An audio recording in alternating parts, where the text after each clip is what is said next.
नारायणं नमस्कृत्यं नरं चैव नरोत्तमं देवीं सरस्वतीं व्यासं ततो जयमुदीरयेत्। व्यासाय विष्णुरूपाय व्यासरूपाय विष्णवे नमो वै ब्रह्मदेवाय वसिष्ठाय नमो नमः। गुरुर्ब्रह्मा गुरुर्विष्णु गुरुर्देवो महेश्वर गुरुर्साक्षात् परब्रह्म तस्मै श्रीगुरवे नमः। भक्तिभक्त भगवन्त गुरु चतुर्नाम बपुएक इनके भगवंदन किए नासै विघ्नानेक।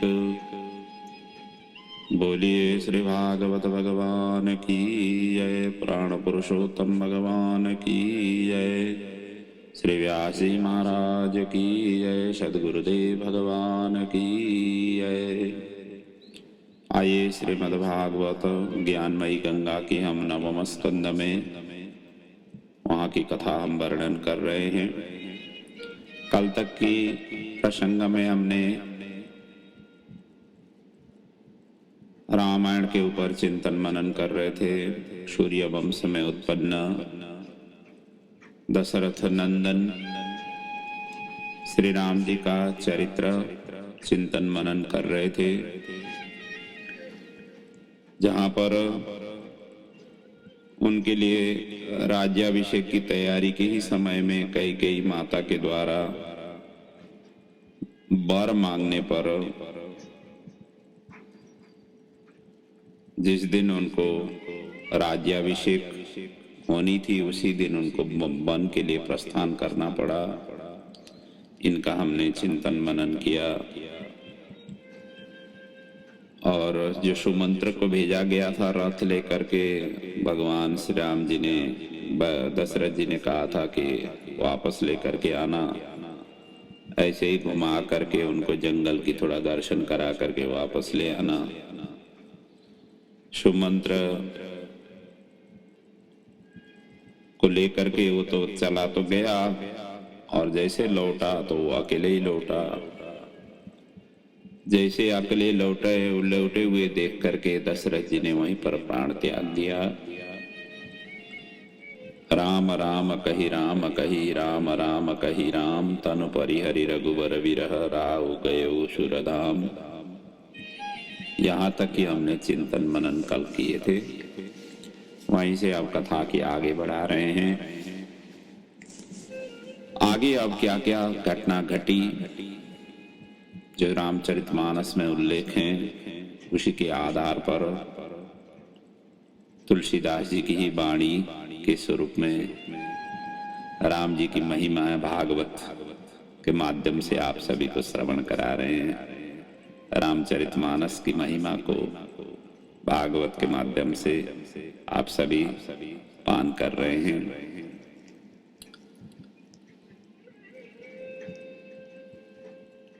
शास्त्र कहती है कि देव गुरु और वाक्येषु विश्वास। देव गुरु के वाक्यों में विश्वास करनी चाहिए। वैसे भी कहा गया है कि भक्ति रसामृत सिंधु में सबसे पहले श्रद्धा की उत्पत्ति होती है। वहां कहा गया है कि आदो श्रद्धा ततः साधो संगोस्थ भजन क्रिया ततो अनर्थ निवृत्ति स्यात् ततो निष्ठा रुचिस्ततः अथा शक्ति ततः भाव ततः प्रेम्याभ्युदंचति साधकानां मयं प्रेम्णः प्रादुर्भावे भवत क्रमः। अर्थात सबसे पहले श्रद्धा की उत्पत्ति होती है, उसके बाद में साधु संग की प्राप्ति होती है, फिर उसके पास भजन की क्रिया आगे बढ़ती है, फिर उसके पश्चात जैसे जैसे भजन की अभिवृद्धि हो जाती है, अनर्थों की जितने भी अनर्थ हैं इन सभी का निवृत्ति होने लग जाता है। फिर उसके बाद में भगवान के प्रति निष्ठा और विश्वास प्राप्ति हो जाती है। फिर उसके पश्चात रुचि अपने आप ही जागृत होने लग जाती है। और उसके पश्चात आसक्ति, फिर भाव, उसके बाद प्रेम का उदय होता है। भगवत प्रेम की उदय तब जाकर के होता है। साधकों के हृदय में प्रेम के प्रादुर्भाव होने का यह क्रम बतलाया गया है भक्ति रसामृत सिंधु इस ग्रंथ में। तो जब चाहे तब प्रेम प्रकट नहीं होती है। और इस सद ग्रंथ हमें सतमार्ग की ओर से भगवान के प्रति प्रीति जगे, प्रेम जगे और भगवान के गुणानुवाद में रस आप ले सके, आनंद ले सके, यही शिक्षा और प्रेरणा हमें प्रदान करती है। कोई भी सदग्रंथ आप उठाएं, उस प्रकार की यदि रस आपके अंदर में जागृत हो रही है तो आप सच्चे रूप से भगवान के प्रति आप लगे हुए हैं। भगवत प्राप्ति के लिए आपका साधना सही है। इस तरीके से अपने आप को खुद ही निर्णय ले सकते हैं, क्योंकि जब तक आप भगवान के प्रति भाव जागृत नहीं होता है और जागृत होते हुए भी आपकी मन नहीं लग रही है, तो समझना चाहिए कि आपके जीवन में कुछ कमजोरियां हैं, आप आगे बढ़ा नहीं पा रहे हैं। चिंतन तो सभी करते हैं, श्रवण भी सभी करते हैं, लेकिन मनन उतने हिसाब से नहीं कर पाते। और ऐसा होना चाहिए कि मनन जीवन में जो भी हम मतलब साधना करते समय जो भी हमें फल प्राप्ति होती है, उसका मनन करने की एक सही रास्ता हमारे अंदर में जागृत होनी चाहिए।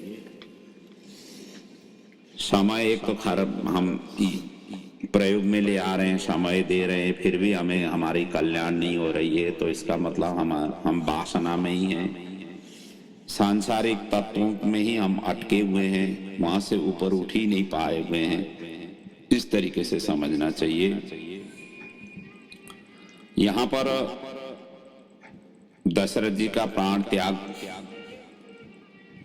हुआ और दो सुपुत्र तो वन के लिए प्रस्थान हुए, राम जी और लक्ष्मण जी तो वन में चले गए थे, और बाकी जो दो पुत्र थे भरत और शत्रुघ्न, उन दिन कई देश में थे, अपने मामा के यहाँ थे।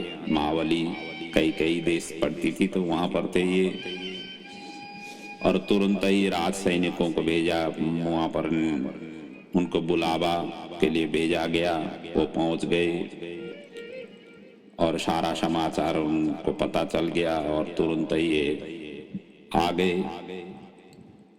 आकर के इन्होंने विधिवत पिताश्री की जो है संस्कार थी और देही क्रिया सारा कुछ उन्होंने सुसंपन्न किया।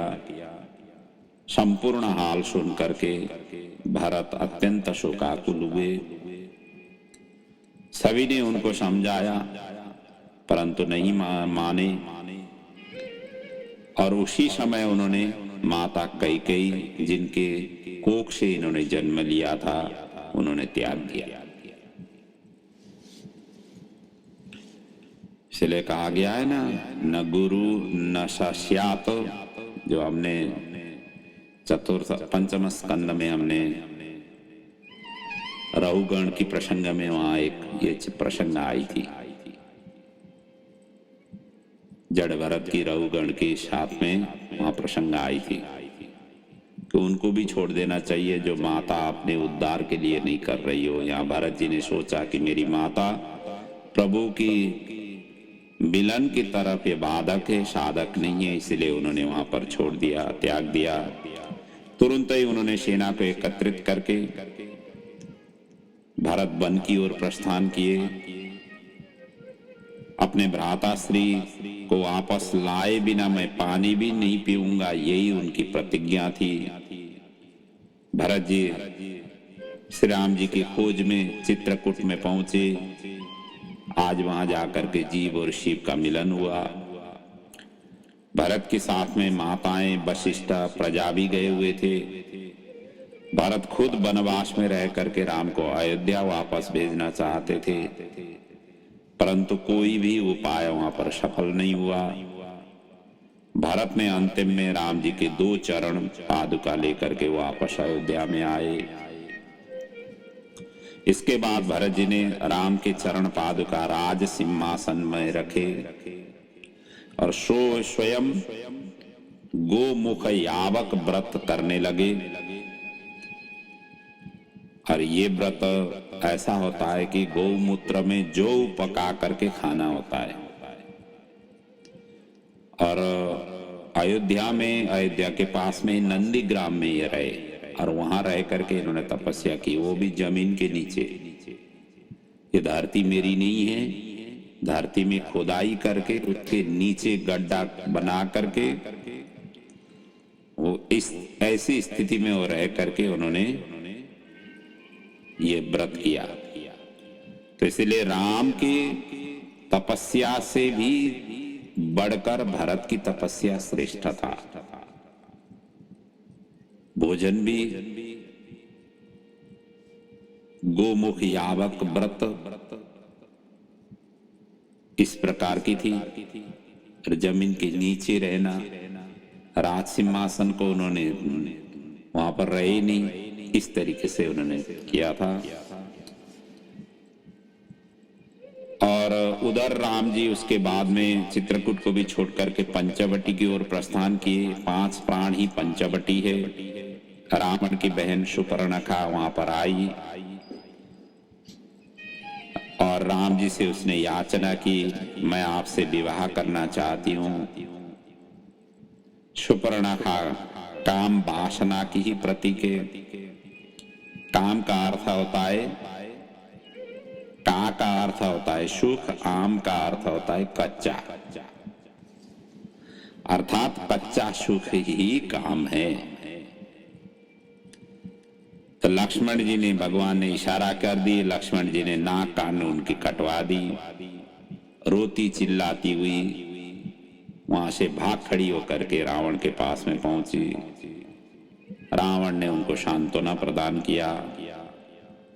इधर श्री राम जी ने मां जगत जननी सीता जी को कहा कि देवी अब तुम अग्नि में वास करो, क्योंकि लीला का वास्तविक समय आ गया है। अब घटना क्लाइमेक्स की ओर जाने वाली है। जैसे होती है ना कोई भी मतलब कोई भी दृश्य होती है, सीन होती है, जैसे फिल्म बनाने वाले जिस तरीके से क्लाइमेक्स की ओर ले जाते हैं, और वही स्थिति अब वास्तविक हमारा जो प्रयोजन है यहाँ आने का, अर्थात श्री धराधाम में हमें अवतरण होने का अब वो समय आ गया है। इसलिए विधिवत रूप से आप अग्नि में निवास करें। इस तरीके से भगवान श्री राम जी ने माता सीता जी को आज्ञा दिया। और इसके पश्चात छाया सीता के साथ में ही उनका जीवन आगे निर्वाह हुआ।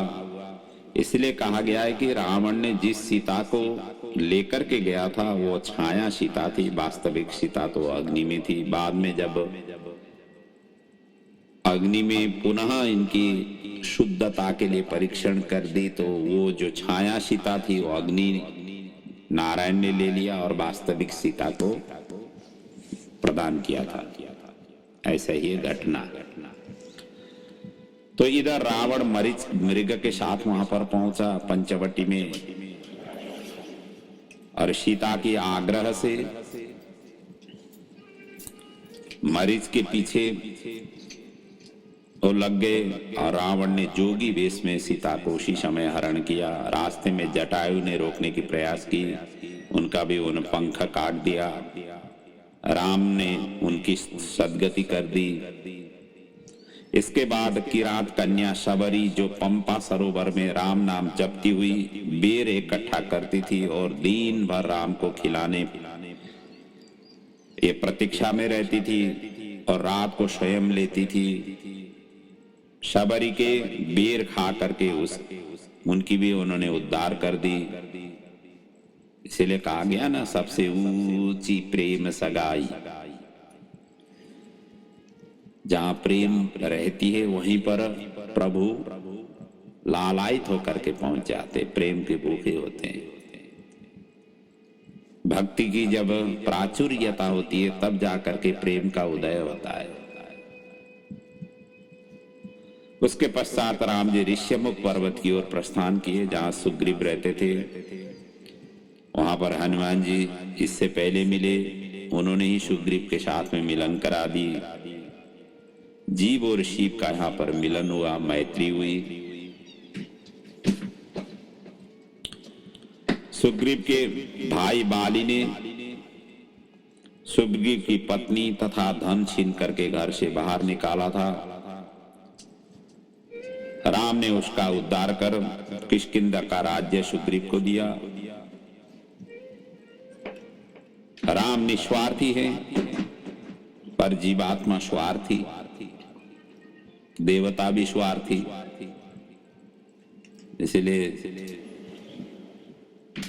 तुलसीदास जी कहते हैं ना, सुर नर मुनि सब की यह रीति, स्वार्थ लागी करहि सब प्रीति। सुर नर मुनि सब की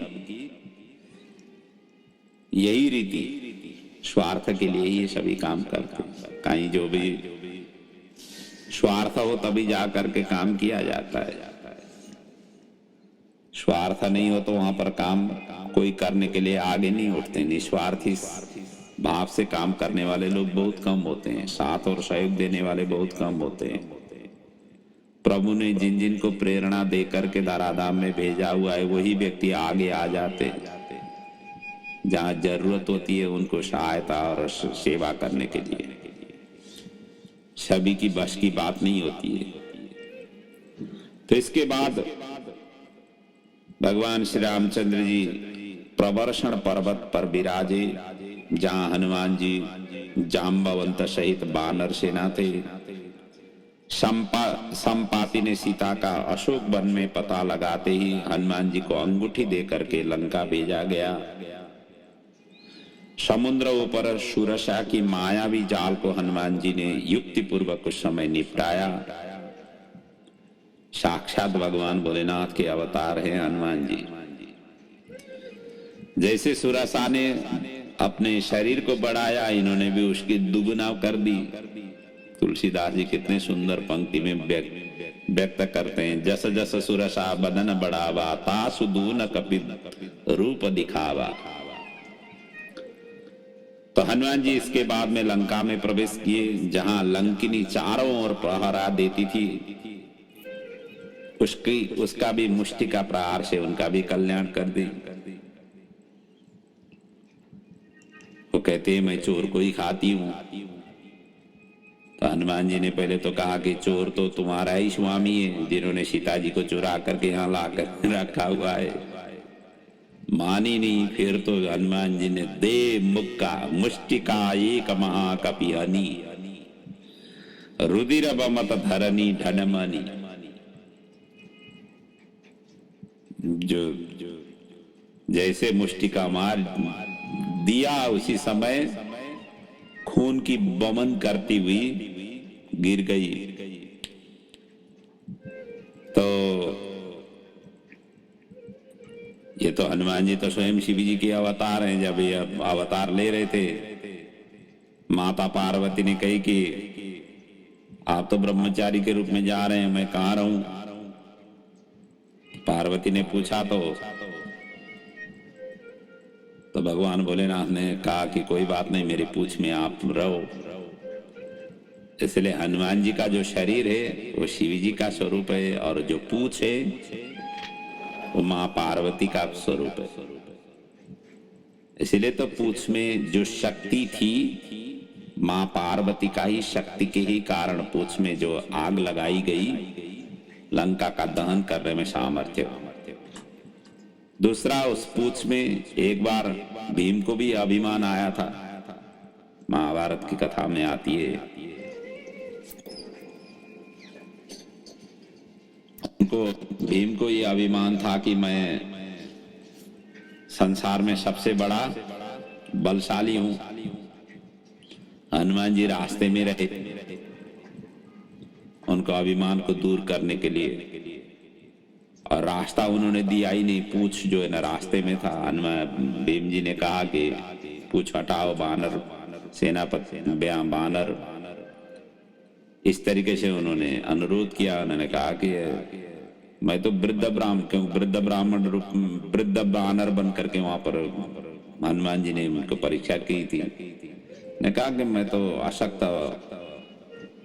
हूं, आप ही जो है ना पूछ को इधर थोड़ा सा साइड करके निकल जाना।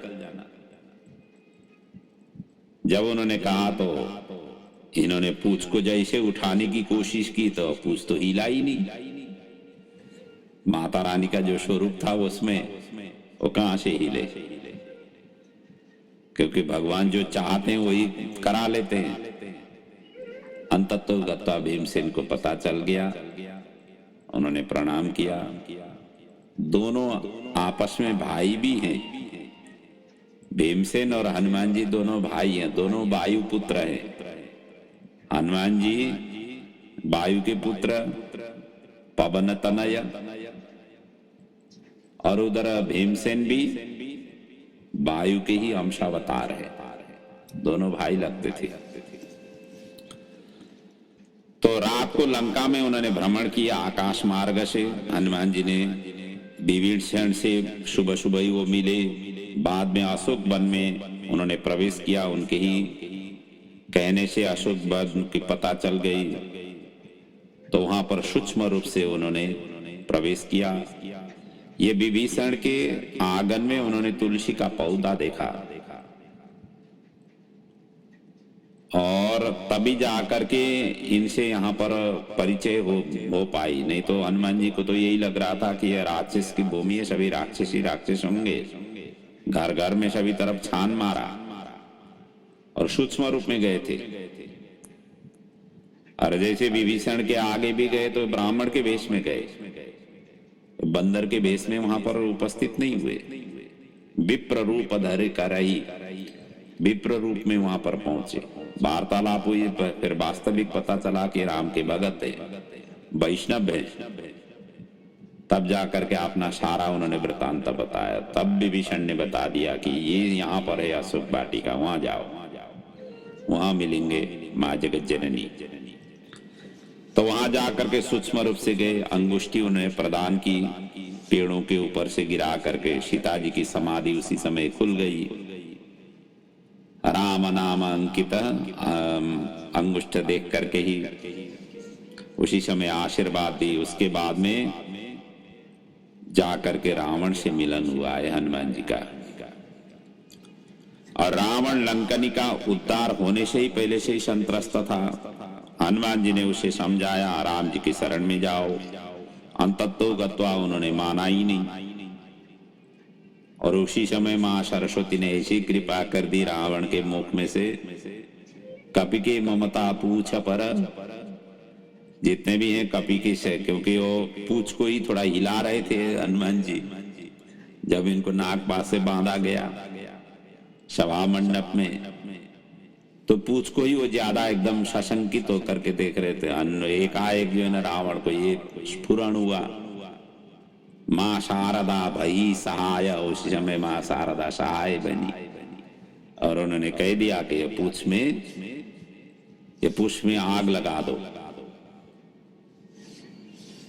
तो जितने भी रहा न नगर घृत और तेला, कोई कुछ भी रहा नहीं, जितने भी थे सभी घृत तेल से रुई, जितने भी थे कपड़े वपड़े सब लपेटते गया। पूछ तो बढ़ती गई,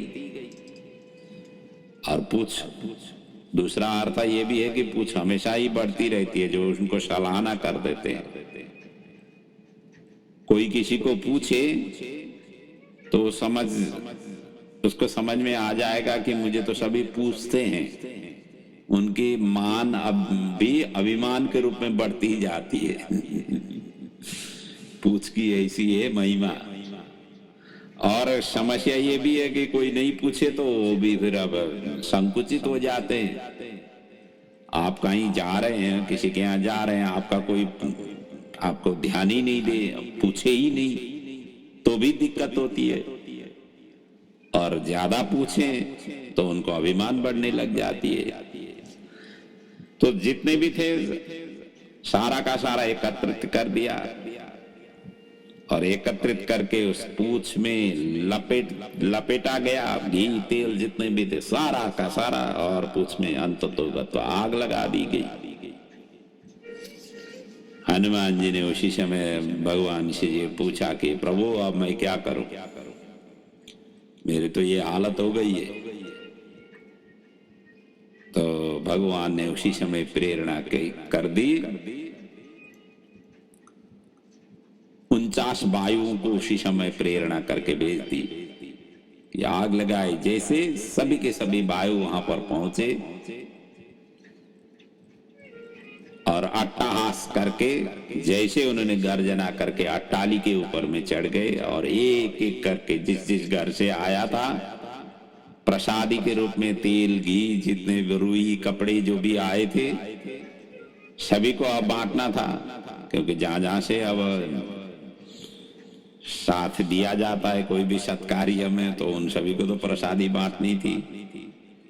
तो सभी के सभी घरों में फिर उन्होंने प्रसादी बांटनी शुरू कर दी। एकाएक लंका को दहन कर दिया, केवल विभीषण का घर ही बच गया था, बाकी सभी लंका को उन्होंने भस्म कर दिया। और अंततोगत्वा समुद्र में जाकर के पूछ बुझाई,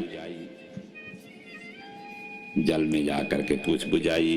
इसके बाद में हनुमान जी राम जी से मिलने वापस आए, माँ जगदम्बिका की मुद्रिका लेकर के चूड़ामणि लेकर के वापस आए और संपूर्ण खबर उन्होंने सुना दी। राम जी ने हनुमान जी को अंकमाल किया, पुनः जीव और शिव का मिलन हुआ। वहां पर भगवान के शरण में विभीषण आया, उसके पश्चात और उसका उन्होंने उद्धार किया। छल कपट करके अहमता ममता से कारण से रावण द्वेष करना ही श्रेष्ठ समझा। कहते ना, निर्मल मन जन सोई सो मोहि पावा, मोहि कपट छल छिद्र न भावा। तो विभीषण ने लंका त्याग दिया तो राक्षस आयुषहीन हो गए। साधु संतों का जहां अपमान होती है और साधु संत दुखित होकर के जहां जिस क्षेत्र से निकल जाते हैं वहां के प्रजाओं को कभी सुखी और शांत नहीं होता। कबीरदास जी ऐसे ही 2 शिष्यों को लेकर के जा रहे थे, यात्रा में निकले हुए थे। एक गांव में पहुंचे, रात हो गया तो गांव में पहुंचे, वहीं पर ठहरने की उन्होंने व्यवस्था सोचने शिष्यों को कहा कि यहीं पर ठहर लेते हैं, अब आगे यात्रा नहीं हो पाएगी। और रात में एक वृक्ष के नीचे बैठे, वहीं पर आपने आसन लगाई। गांव वाले इधर उधर थे, लेकिन गांव वालों ने किसी ने पूछा ही नहीं, ध्यान ही नहीं दिया, कौन आए कौन जाए, बाढ़ में जाए, इस हिसाब से किसी ने पूछा ही नहीं। ऐसे साधु संत तो घूमते फिरते रहते हैं, किसी ने आकर के कोई पूछा ही नहीं। नहीं पूछने के बाद में सुबह उठते ही अपने नित्य क्रिया करने के पश्चात कबीरदास जी ने आशीर्वाद दिया, ये गांव यहीं पर फलीभूत हो जाए, ये गांव की खूब तरक्की उन्नति प्रगति हो और सभी लोग बड़े आनंद से यहाँ पर पले बड़े समृद्धिवान बने। इस तरीके के आशीर्वाद देते हुए वहां से निकल पड़े। और दूसरे दिन जैसे यात्रा पूरी हो गई, संध्या काल उपस्थित हुआ और दूसरे गांव में वो पहुंच गए। और वहां पहुंचने के पश्चात जैसे वहां पहुंचे, वहां के प्रत्येक घर के लोगों ने उनको स्वागत और सम्मान किया।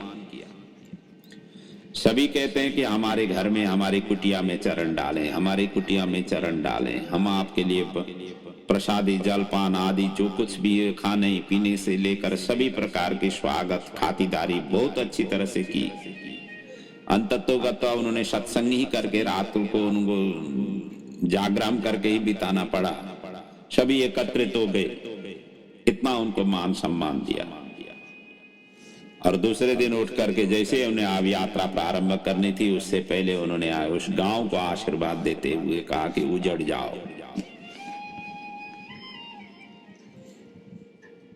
यहां से बिखर जाओ, उजड़ जाओ, यहां कोई रहो ही नहीं, ऐसा उन्होंने आशीर्वाद दिया। जो शिष्य थे वो बड़े असमंजस में पड़े।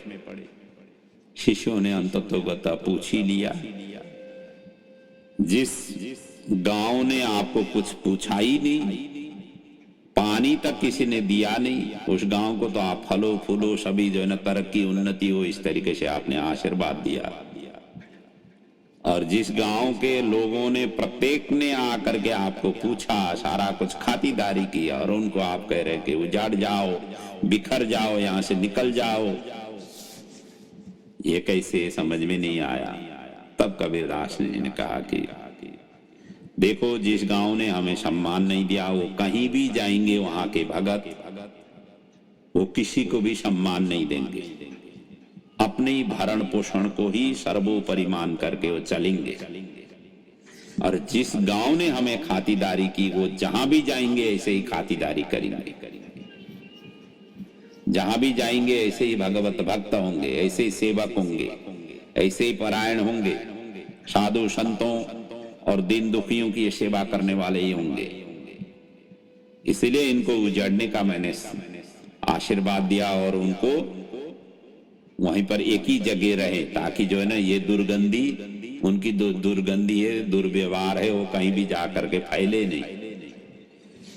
तब उनको उसमें आया। इसलिए जो है ना साधु संत जहां से निकल जाते हैं वहां सभी के सभी आयुहीन हो जाते हैं। यहाँ यही वर्णन है। जैसे ही विभीषण ने लंका त्याग दिया, सभी आयुहीन हो गए। इसलिए साधु संतों का अपमान सर्वनाश का कारण बन जाता है। रावण विनाश की ओर था, फिर भी शरण में नहीं आया। कहते ना, विनाश काले विपरीत बुद्धि।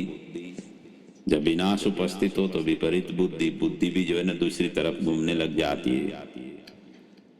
इधर राम जी विजया दशमी के दिन प्रस्थान किए, वानर सेना सहित समुद्र की किनार में रेती का शिवलिंग उन्होंने स्थापन की, जिसे रामेश्वर कह करके पुकारा जाता है। बहुत बड़ी तीर्थ है ये।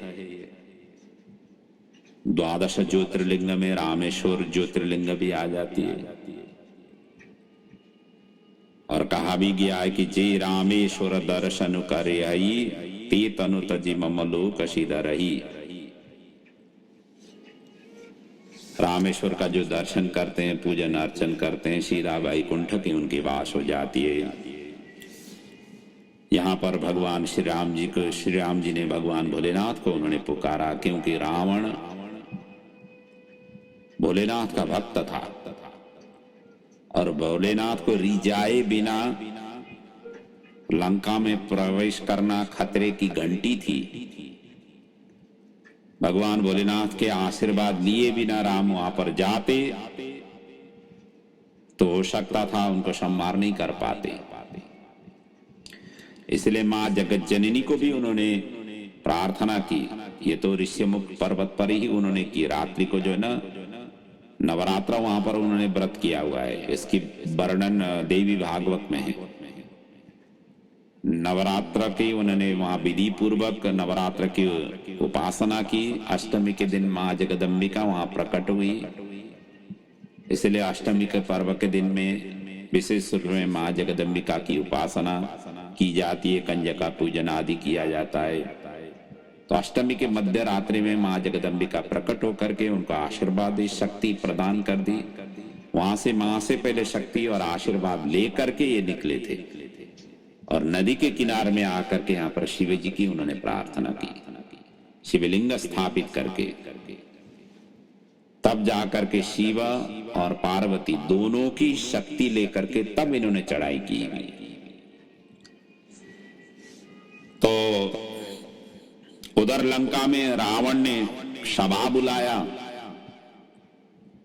कि अब जो है ना हमारे ऊपर आक्रमण होने वाली है, तो सभा तो स्वाभाविक रूप से बुलाना ही था। उन्होंने बुला लिया और विभीषण ने राम जी की शरण में जाने की कहा उसी समय जहां सभा रखी हुई थी। और जैसे ही राम जी के शरण में जाने के लिए उन्होंने कहा, उसी समय उन्होंने लात मार करके उनको निकाल दिया। साक्षात अपने भाई को जब इस तरीके से निकाला गया तो विभीषण तो वहां से निकल पड़े और इधर आए, सुग्रीव के शरणापन्न हुए, सुग्रीव के साथ में मिलन हुए। बाद में पहले तो यहाँ पर भी काफी कुछ शंका हुई, बाद में भगवान जी ने, राम जी ने कहा है कि जाओ उनको टुआ लेकर के आओ, अंततो गत्वा हमारे शरण में आया हुआ है तो उसको हमें मरण नहीं करना चाहिए। विभीषण में ये जो है शरण में आया तो लंका को उन्होंने राज्य प्रदान किया।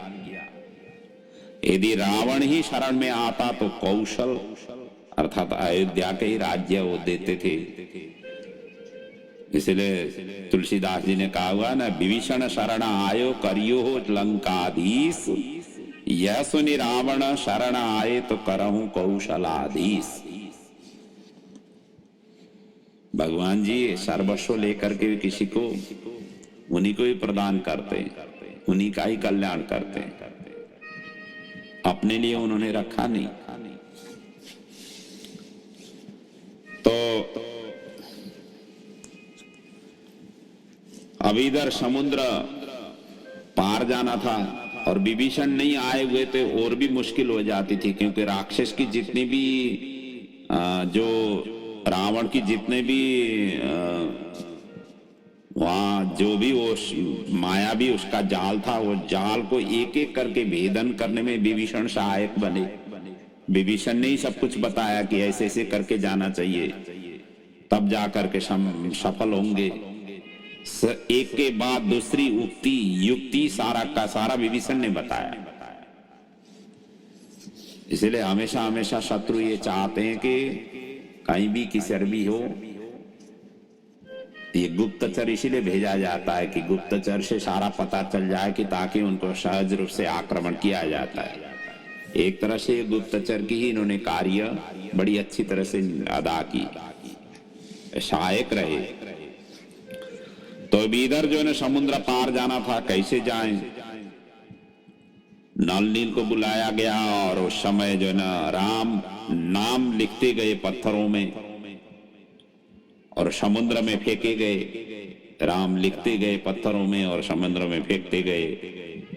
और राम लिखे हुए पत्थर एकाएक उतरने लग गए समुद्र के ऊपर। पुल बंध गया और सभी के सभी वानर सेना पार तर गए। देखिए, जड़ पत्थर तो तर गए, यदि हम चेतन वाले जीव राम नाम से क्यों नहीं तर जाते? पत्थर के ऊपर में राम लिखा गया, वो जड़ है, फिर भी समुद्र में तैर गए। ये सभी के सभी पार होने में सक्षम हुए। यदि राम नाम रूपी जप को हमने अपने साथ ले लिया तो हमारा जीवन कल्याण नहीं होता है। ऐसी है भगवान की नाम की महिमा। वहां पर राम जी भी पत्थर उठा उठा करके समुद्र में डाल रहे थे और राम जी ने जितने भी पत्थर डाले वो सभी के सभी समुद्र ने ले लिया, कोई तैरे नहीं। हनुमान जी से पूछा कि राम जी ने पूछा कि मैं डालता हूं पत्थर तो सभी अंदर चले जाते हैं। हनुमान जी ने कहा कि आप जिसको फेंक देते हैं वो कौन ले लेता है?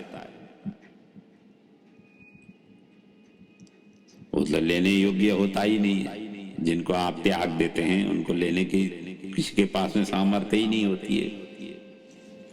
ये है राम से राम नाम की महिमा ज्यादा, इस बात को यहाँ पर पुष्टि की गई है। राम नाम लिखे हुए पत्थर के तैरने का मतलब ये है।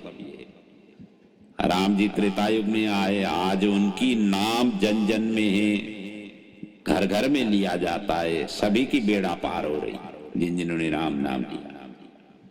इसलिए राम से अधिक राम कर दासा, इसलिए भी कहा गया है ना। तो राम से ज्यादा राम की नाम में महिमा है। इसलिए हरेर नाम हरेर नामैव केवलम कलौ नास्तैव नास्तैव नास्तैव गतिरन्यथा। हरि का नाम ही कल के लिए एक सहारा है, नौका है। भगवान नाम ही एक सहारा है। कृते अध्यायतो विष्णु द्वापरे त्रेतायाम यजतो मखई द्वापरे परिचर्यायाम कलौ तद हरि कीर्तनात्। कली में केवल हरि की कीर्तन से ही कल्याण हो जाती है, इसलिए हरि का नाम बार बार उच्चारण हो, राम नाम बार बार उच्चारण हो, इसमें ध्यान देना चाहिए। और जैसे पार तर गए, लंका में घनघोर युद्ध हुआ, रावण ने अपने सहित अनेकों राक्षसों को राम के साथ बैर करके सभी का सभी उद्धार कर दिया। रावण के उद्धार होने के बाद कुंभकर्ण का भी उद्धार हुआ। उनकी पत्नी निंद्रा देवी विधवा हुई। भगवान को श्राप देते हुए सत्संग की आंखों में आकर के बैठ गई। जहां जहां आपकी कथा होगी उनके आंखों में आकर के मैं बैठ जाऊंगी। जब विधवा हुई तो राम जी के शरणापन्न हुई। राम जी ने कहा कि कोई बात नहीं, आपको जहां इच्छा हो वहां पर रहो। तो निंद्रा देवी ने कही कि जहां जहां आपके नाम संकीर्तन हो, कीर्तन हो, पूजन हो, कथा हो, उन्हीं भक्तों के आंखों में आकर के रहूंगी। इसलिए कथा सुनते सुनते कई बार नींद आ जाती है। उसकी बहन है जमवाई जो उबासी लेते हैं, ये सभी उनकी ही गण परिकरण परिचर है। इसलिए जब कथा हो, कथा होते समय नींद आना है स्वाभाविक मानी जाती है। तो रावण को अंततो गत्वा उन्होंने वध किया। लंकाधिपति विभीषण को भगवान श्री राम जी ने तिलक कर दिया। इसी प्रकार भगवान श्री कृष्ण ने कंस का उद्धार करके उग्रसेन को उन्होंने तिलक कर दिया था। भगवान खुद जीत करके दूसरे को उपभोग करने देते हैं। वानरों को सम्मान उन्होंने अंततो गत्वा भगवान श्री राम जी ने प्रत्येक को सम्मान किया। लेकिन जब हनुमान जी की बारी आई, वो क्या सम्मान कर सकते थे? भगवान के ऊपर उन्होंने इतना कृपा की थी, वो ऋणी हो गए। और पुष्पक विमान में सीता सहित राम जी अयोध्या वापस आए। भगवान श्री राम जी का 14 वर्ष का वनवास भी पूर्ण हुआ था। आगे श्री हनुमान जी जाकर के सभी को समाचार प्रदान किया अयोध्या वासियों को। भगवान श्री राम जी अपने परिवार सहित आ रहे हैं। अयोध्या वासियों में बड़ा हर्षोल्लास हुआ। भरत अति प्रसन्न हुए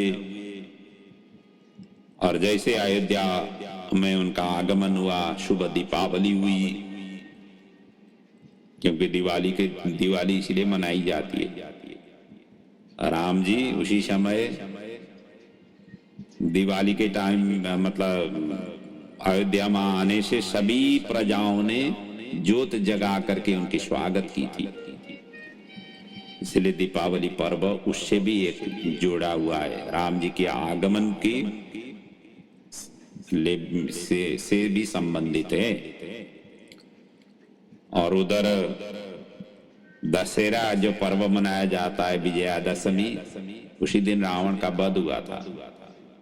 इसलिए उस दिन रावण को जलाया जाता है। इस प्रकार की कार्य किए जाते हैं समाज में, उनके ही प्रतीकात्मक स्वरूप हैं ये।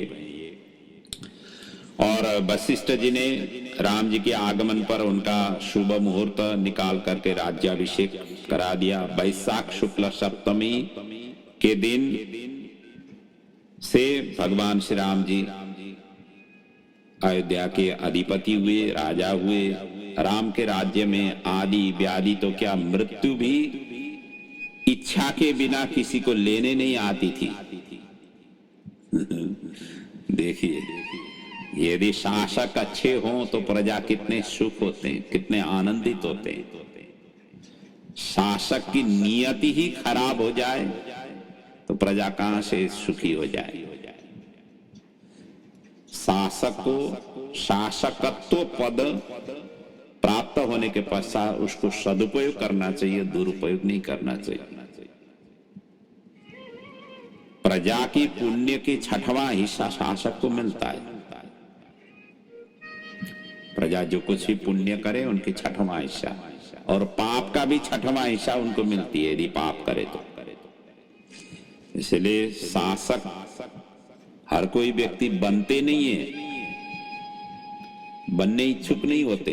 जो साधु संत होते हैं वो शासक आपने देखा नहीं होगा, बहुत कम ही होते हैं।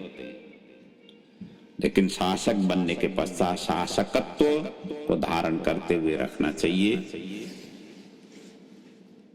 तो यहाँ पर कहा गया है मृत्यु भी इच्छा के बिना नहीं आती थी, वहां पर किसी के लेने के नहीं आती थी। इसलिए कहा गया है, सुखदेव जी वर्णन करते हैं, नाधि व्याधि जरा ग्लानि दुख शोक भय क्लमः मृत्यु चा अनिक्षताम नासिद राम राज्यान्य अधोक्षजे।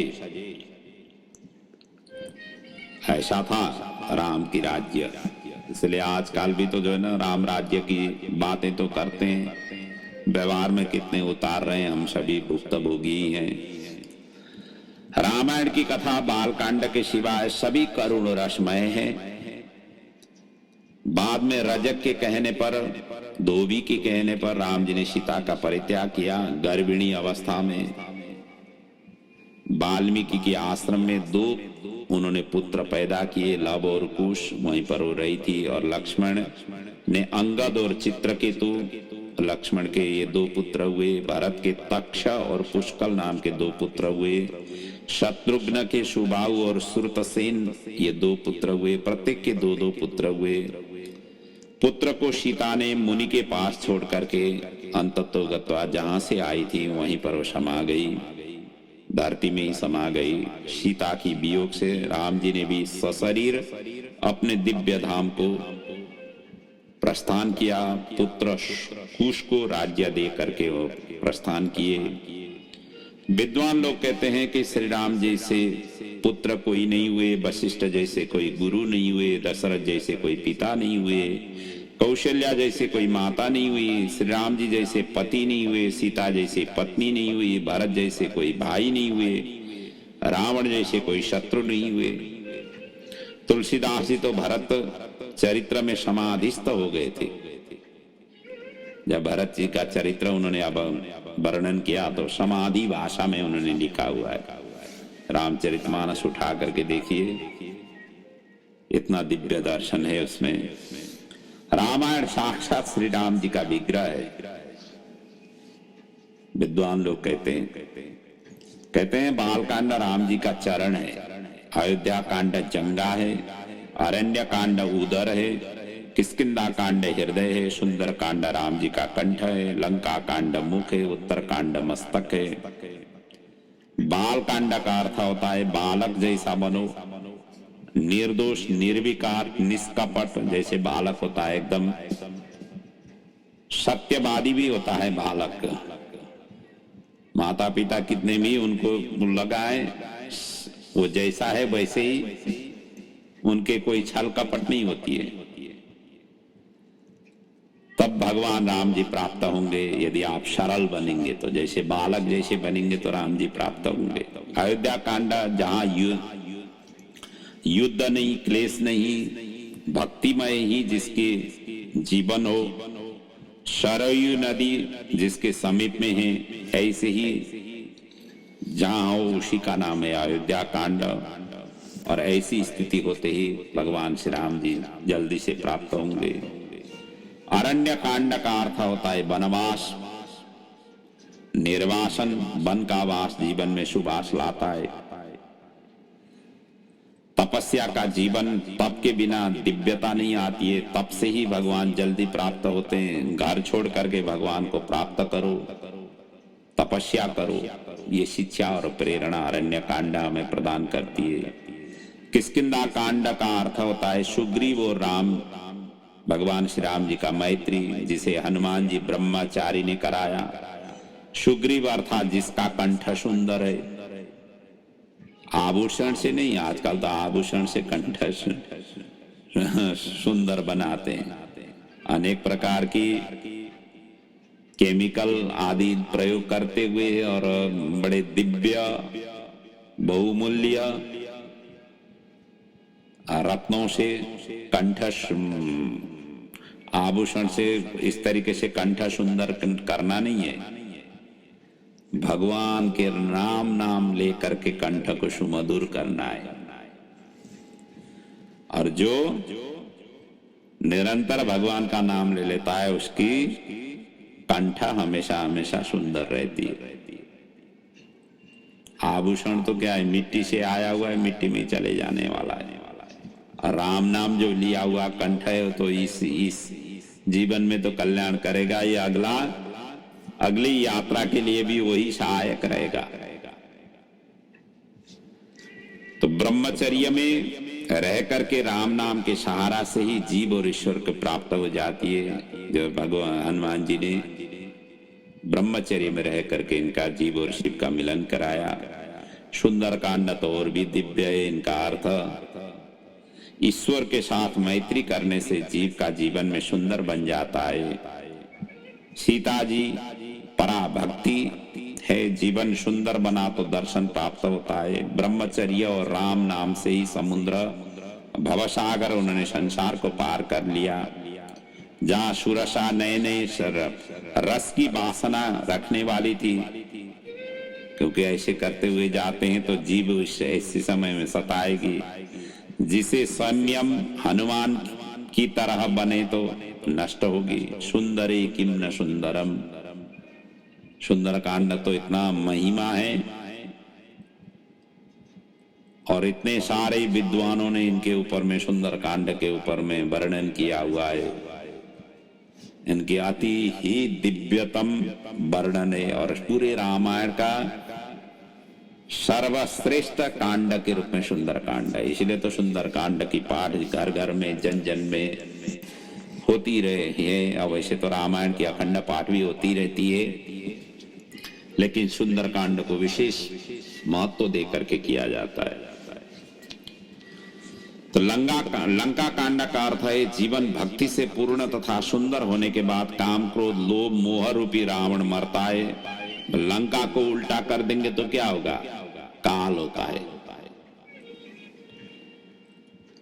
और जिसे संयमी ब्रह्मचारी हनुमान जी ही चला सकते हैं। काम मर गया तो समझो राम जल्दी मिलेंगे, यही लंका कांड का अर्थ है। तो उत्तर कांड का अर्थ है मुक्ति कांड है। उत्तर कांड मुक्ति कांड से संबंधित है और ये पूरा दर्शन है। उत्तर कांड जीव और शिव का मिलन कैसे होनी है, जीवन और जगत, प्रभु और संसार, इनका व्यापक उसमें वर्णन है। भक्ति की सोपान की वर्णन है। सुंदरकांड आद्योपांत एक बार हर विद्वानों को गहन रूप से चिंतन मनन करना चाहिए। जो भी जिज्ञासु हैं, भगवान के भक्ति के तरफ जो लगे हुए हैं और जिज्ञासु हैं, उनको तो विशेष रूप से इनका चिंतन मनन करना चाहिए। उत्तरकांड जीवन के पूर्वार्ध अर्थात यौवन अवस्था में सुंदर होकर के काम रूपी रावण मर गए तो उत्तरार्ध का जीवन मुक्ति, भक्ति और मुक्ति के लिए समृद्धमान हो जाता है।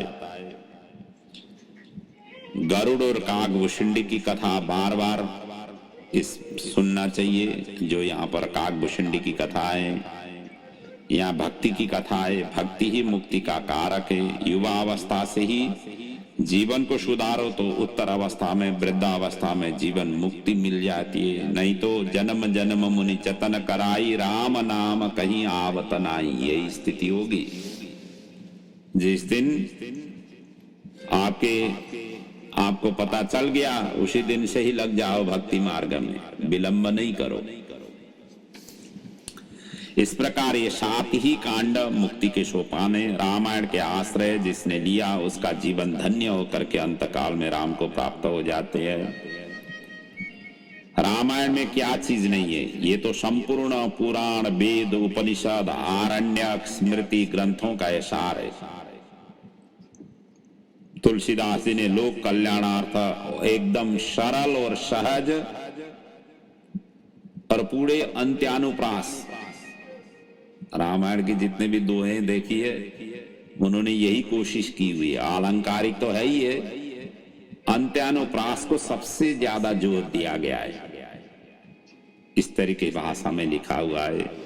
इसलिए बाल कांड के प्रारंभ में ही तुलसीदास जी ने मंगलाचरण करते हुए ही कहा है, नाना पुराण निगमागम सम्मतम यत रामायणे निगदितम क्वचिदन्यतोऽपि स्वांत सुखाय तुलसी रघुनाथ गाथा भाषा निबद्धमति मंजुलमातनोति।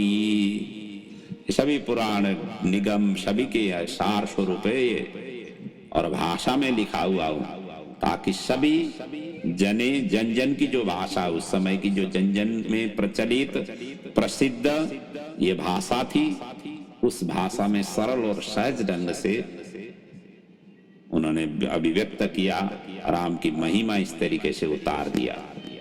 और जिस रामायण को भगवान भोलेनाथ ने सत्यम शिवम सुंदरम कह करके उनको प्रमाणित कर दिया, विश्वनाथ के आगे इनको परीक्षा करनी पड़ी थी। तुलसीदास जी के जीवन चरित्र आप एक बार पढ़ लीजिए। रामायण के लिए रामायण के विरोधी भी उस समय थे जब इन्होंने रामायण तैयार की। अंततोगत्वा बनारस उस समय विद्या का केंद्र था, और वहां विद्वानों ने विरोध किया रामायण को लेकर के, क्योंकि उस समय संस्कृत का बोलाबाल था विद्वानों के बीच में। संस्कृत साहित्य को ही वो साहित्य समझते थे, संस्कृत इतर की साहित्य को साहित्य नहीं समझते थे।